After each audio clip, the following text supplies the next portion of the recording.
March 1968, Atlanta, Georgia, a small community hall on the south side of town. Muhammad Ali was speaking to a gathering of about 30 people when a white man walked through the door. In 1968, Atlanta, that alone was unusual. But what happened next would change one man's life forever. The room went silent. Every head turned. The man stood in the doorway, hand on the frame, scanning the room like he was looking for someone. His jaw was set tight. His eyes carried something darker than curiosity. Ali's security team moved toward him immediately.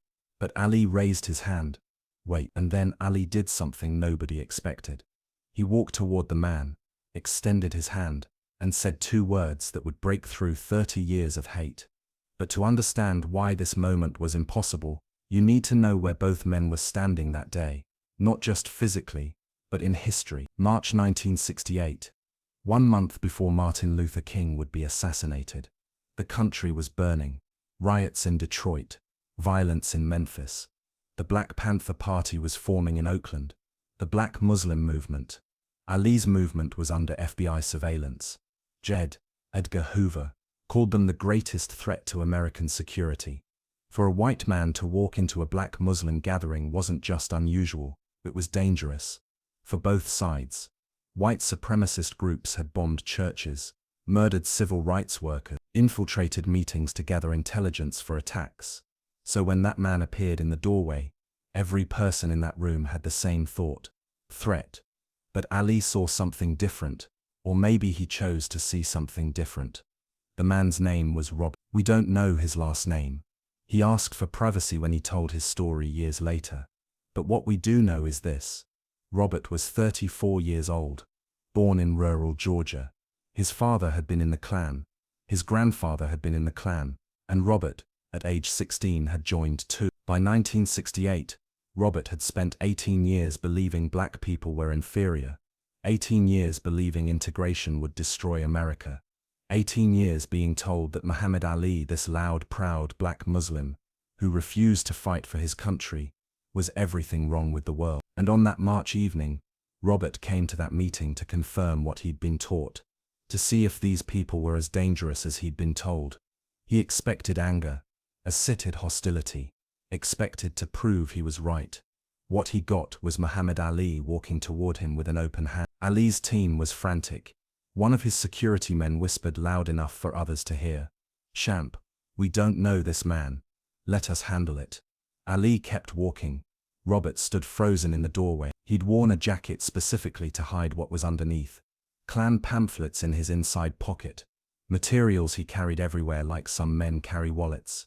He'd expected confrontation. Expected to be thrown out, maybe. Expected to gather his evidence and leave. He didn't expect Muhammad Ali, the man he'd been taught to hate, to look him in the eye and say, "Why are you here, brother?" Robert's response came out sharp, defensive. "I'm not your brother." Ali didn't flinch. His voice stayed soft. "You're here, that makes you my brother.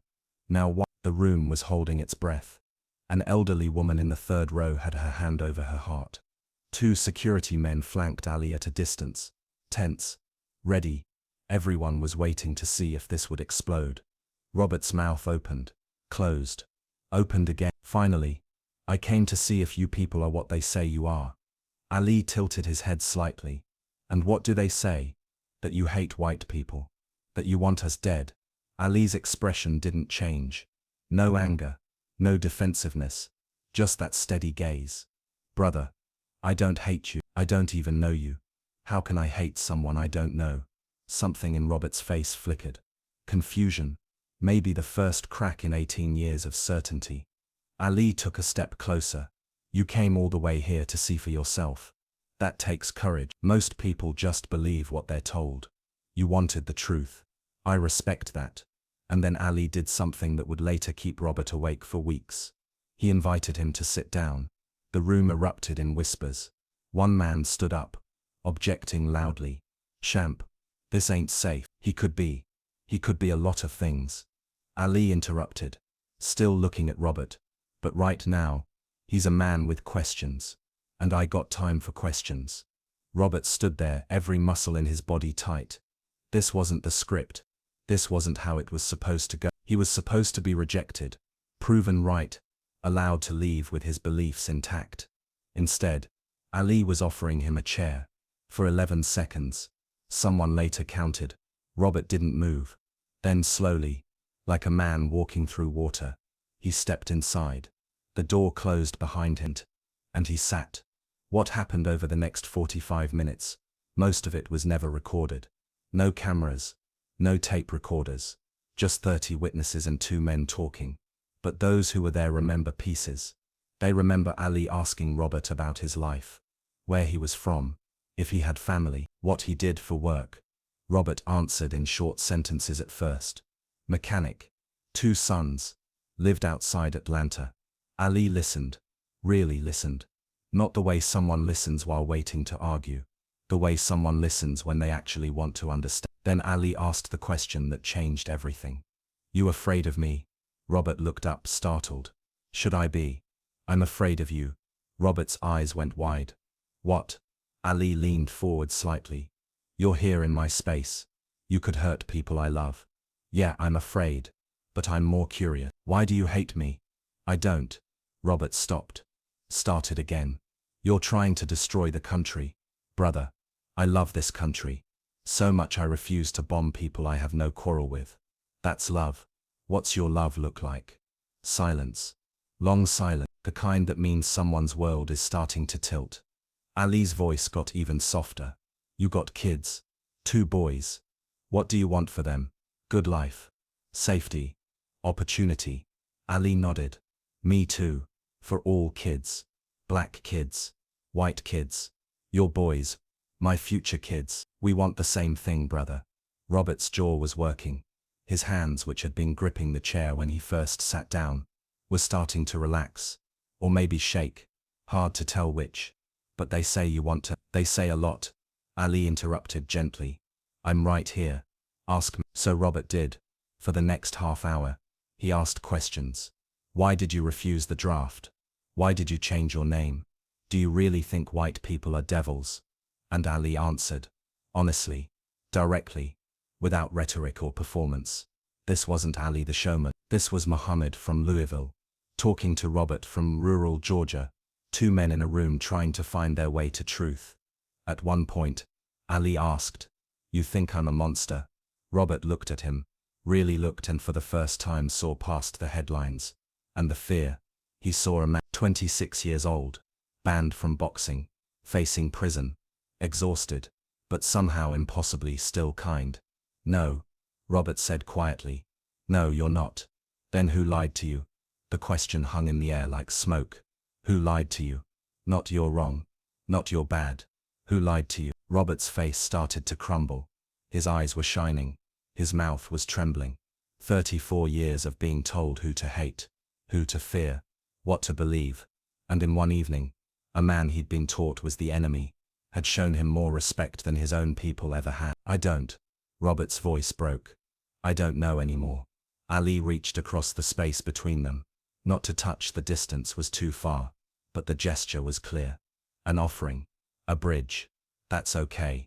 Ali said. Not knowing is the start of learning. When Robert finally stood to leave, it was past 9 o'clock. He'd been there almost 2 hours. His eyes were red. His face was different somehow. Softer. Maybe. Or just more honest. He walked to the door. Stopped. Turned back. Thank you. He said. Just that. Thank you. Ali nodded. Come back if you want. Doors always open. Robert left. And for 2 weeks, nobody heard from him. Ali went on with his life. Speaking. Training in exile. Preparing for legal battles. He probably thought that was the end of it. One conversation. One man. A moment of connection in a lifetime of them. But it wasn't the end. 2 weeks later, Robert showed up at another gathering. This time he came early. Helped set up chairs. When Ali arrived, Robert approached him. I need to tell you something, Robert said. Ali waited. I brought something. Robert reached into his jacket. The same jacket from that first night. And pulled out fabric. White fabric with red stitching. His clan robe. The room went dead silent again. But this time, the silence felt different. Less like fear. More like held breath before something breaks open. I can't wear this anymore, Robert said. His voice was shaking. I've been wearing this hate, since I was 16, 18 years. But I can't. Not after. He gestured helplessly at Ali. Not after you. Ali stood very still, waiting. I want to burn it, Robert said. Here, in front of everyone. If that's okay. Someone brought a metal trash can from the back. They went outside, the whole group, into the parking lot under the Atlanta sky. Robert held the robe for a long moment, looking at it. All those years folded in white cloth. Then he put it in the can. Someone handed him matches. The robe burned fast. Synthetic fabric, going up like paper. Orange flames against the dark. Everyone watched in silence. Some people were crying. Some were stone-faced. Some were praying. Robert stood there with tears running down his face, watching 18 years of his life turn to ash. When the flames died down, Ali put his hand on Robert's shoulder. Just briefly. Just enough. Now you're free, Ali said. Robert nodded. Couldn't speak. Just nodded. The next day, Robert went home to his family. His father asked where his robe was. Robert told him. I burned it. His father threw him out of the house. Robert's wife had to choose her husband or her father-in-law. She chose Robert. They moved to Ohio 6 months later. Started over. Lost friends. Lost family. Lost the only community Robert had ever known. But Robert said later, years later, when he finally agreed to share his story, that he'd gained something more important. He'd gained himself. In Ohio, Robert worked in a factory. For the first time in his life, he worked alongside black men, ate lunch with them, learned their names, heard their stories, became slowly, actually friends. One of his co-workers, a man named James, didn't know about Robert's past, didn't know about the Klan, just knew Robert as a decent guy who worked hard and didn't cause trouble. One day in 1974, James invited Robert to watch a boxing match on TV at his house. The match was in Zaire. Muhammad Ali versus George Foreman. The rumble in the jungle. Robert almost said no, almost made an excuse, but something pulled him to say yes. So he sat in James's living room, drinking beer, watching Ali dance around Foreman, watching Ali take punches, watching Ali impossibly win. When Ali knocked Foreman out in the 8th round, James jumped up shouting. Robert sat there with tears running down his face for the second time, because of Muhammad Ali. James noticed. You okay, man? Robert nodded. I met him once. Ali. Long time ago. No kidding. What was he like? Robert thought about how to answer, how to explain that Ali had saved his life without ever throwing a punch. How to explain that one conversation had freed him from a prison he didn't even know he was in.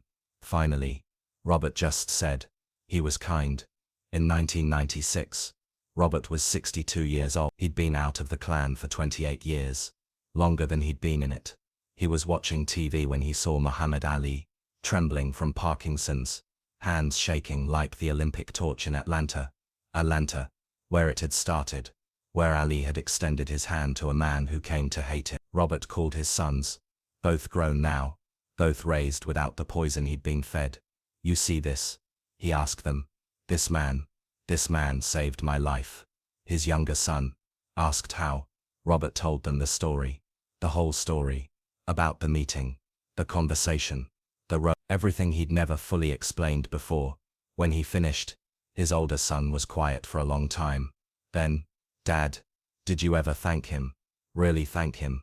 Robert realized he hadn't. Not really. 2 words in 1968. Thank you. And then a lifetime of silence. So Robert wrote a letter, addressed it to Muhammad Ali, in care of his training facility. Didn't know if it would reach him, but he wrote it anyway. The letter said, Mr. Ali, you probably don't remember me. March 1968. Atlanta. I was the white man who walked into your meeting carrying hate. You gave me something I didn't deserve. Respect. You asked me questions I'd never been asked. You saw me as human, when I couldn't see you that way. I burned my robe because of you. I left the Klan because of you. I learned how to be a father because of you. I learned how to be a father because of you. My sons don't hate anyone. That's because of you. I don't know if this letter will find you, but I needed to say, you saved me. Thank you for saving me. The letter did reach Ali. Someone read it to him. By 1996, reading was difficult. Speaking was difficult, but listening, Ali could still do. Ali's response, through a representative, was simple. Tell him I remember. Tell him I'm proud of him. Tell him to keep teaching his sons. When Muhammad Ali died in 2016, Robert was 82 years old. He traveled to Louisville for the funeral, stood in line for hours with thousands of others. When reporters asked mourners to share their Ali stories, Robert told his. A journalist asked him, "What did Ali teach you that day in 1968? Robert thought for a long moment. Then, "He taught me that courage isn't just standing up to your enemies. Sometimes courage is sitting down with them." He could have had me thrown out, could have ignored me, could have fought me. Instead, he asked me questions, and questions are more dangerous to hate than fists ever could be. The journalist pressed, "What would you say to people today who are stuck in hate like you were?" Robert's answer, "That you're not stuck. You're choosing. I chose for 18 years. Then one man showed me I could choose different." Ali didn't yell at me, didn't shame me. He saw me, really saw me. And when someone sees you as human, it's harder to keep seeing them as anything else. Robert died in 2018, 2 years after Ali. His obituary mentioned his work at the factory, his 2 sons, his 5 grandchildren. It didn't mention the Klan. His sons made sure of that, because that wasn't who he'd been. Not really, not at the end. But at his funeral, his older son told a room full of people about March 1968, about the meeting, about Ali, about the robe burning in a trash can, under an Atlanta sky. "My father was given a second chance," his son said, "by a man who had every reason to turn him away. And my father spent the rest of his life trying to be worthy of that chance. He wasn't perfect, but he was free. And freedom, he used to say, was the greatest gift Muhammad Ali ever gave him." Today, there's no monument to that meeting, no historical marker, no plaque. It happened in a community hall that's since been torn down. The people who witnessed it are mostly gone now. The trash can that held the burning robe long gone. But the ripple is still moving. Robert's sons raised children who grew up knowing their grandfather had been in the Klan, and those grandchildren asked why. The answer was always the same: because Muhammad Ali asked him questions instead of hitting him. One of those grandchildren, Robert's granddaughter, became a mediator, works in conflict resolution. When people ask why she chose that work, she tells them about her grandfather, about how one conversation changed a life, about how her grandfather always said, "Violence confirms people's fears. Kindness destroys them." That's legacy, not bronze statues or museum exhibit, but a mechanic from Georgia, who learned to see humans instead of enemies, who taught his sons the same, who left behind grandchildren, who believe dialogue is stronger than division. Muhammad Ali fought 61 professional fights, won 56 of them. 56 times he stood in a ring, and proved himself the greatest. But his greatest victory might have been the one where he never threw a punch. March 1968. Atlanta. A white man filled with hate walked through a door. Muhammad Ali walked toward him, instead of away. And in that moment, in that choice, a life was saved. Not from death, from something worse. From a prison made of fear and taught hatred, and borrowed beliefs that never fit right but were worn anyway, because that's what everyone else wore. Ali had the key to that prison, and the key wasn't a fist. It was a question. "Why are you here, brother?" 3 decades later, Robert would say those words haunted him, in the best way. "Brother. He called me brother. I came there as his enemy, and he called me brother." How do you stay someone's enemy after that? You can't. That's the point. Ali knew something most people spend their whole lives not learning. That hate is taught, which means it can be untaught. That the strongest people aren't the ones who destroy their enemies. They're the ones who free them. Robert was a prisoner of ideology. Ali gave him the key, and when Robert walked out of that prison, he left the door open behind him. An invitation, a possibility, a hope that others might find their way out too. Some did. Robert convinced 2 other Klan members to leave. Small numbers, but numbers don't measure impact. One freed mind can free another, and another, and another. That's how change really happens. Not in grand gestures, or televised moments, but in quiet rooms where enemies become brothers, in parking lots where robes burn, in facking lots where robes burn, in factories where strangers become friends, in living rooms where fathers tell sons, I was wrong, and a brave man helped me see it. Muhammad Ali once said, I know where I'm going, and I know the truth, and I don't have to be what you want me to be. I'm free to be what I want. In 1968 he used that freedom to free someone else. That's greatness. Not the kind that gets you on magazine covers or championship belts. The kind that changes the direction of a life. The kind that echoes through generations. The kind that answers hate with a question. And watches a man discover he was never his hate at all. He was just scared and tired, and looking for someone to show him a different way.